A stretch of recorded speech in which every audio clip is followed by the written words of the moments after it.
Let's talk mentorship. The relationship between mentee and mentor can be easy or difficult depending on the character of both mentor and mentee and what mentorship structure is agreed upon. More importantly, clearly defined goals and objectives of what the outcomes should be are a necessity. Mentorship based on the assumption is doomed to fail before it even starts. Worse still, mentorship that is not relevant to what the mentee hopes to achieve is a complete waste of time. So, what are the characteristics of a difficult mentorship? At the top of the list is the mentee who thinks they already know it all and are far more intelligent than the mentor. They usually have answers to everything that is put forth. Their aim is not to improve, but to validate their assumed superior knowledge against what they hope is that of their mentor.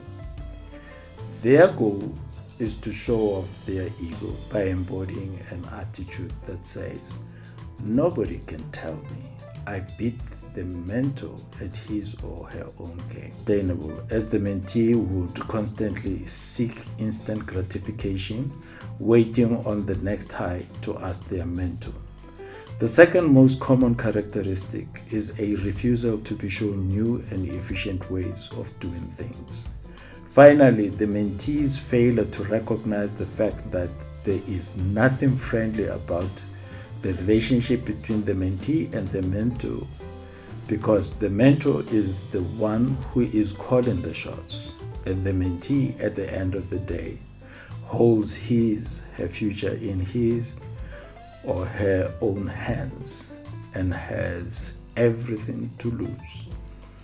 Something that mentees need to appreciate is that mentorship is about change for the better, and their refusal to acknowledge this fact will not get them anywhere.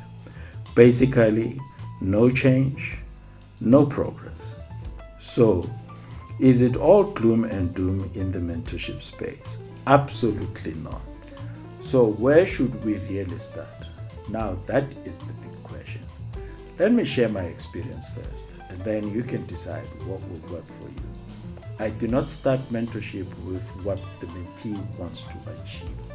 I always start with emotions, because that is always what gets in the way.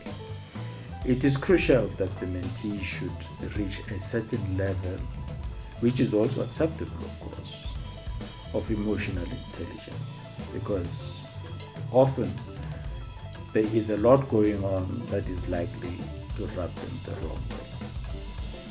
However harsh this may sound, mentorship is not for the faint-hearted. There has to be a desire to want to succeed and commit to a goal until all dreams are achieved.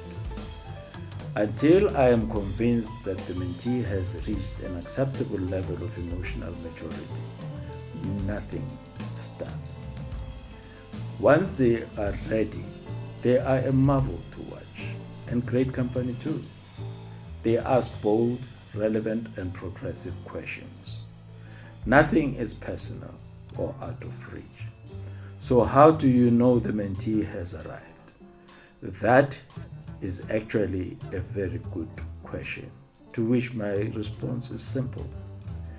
When they are 1,000 times better than me, when they can achieve the things I wouldn't dream of achieving in this lifetime, when they challenge where it will stand. Always remember, mentorship is always about mentee and never about mentor.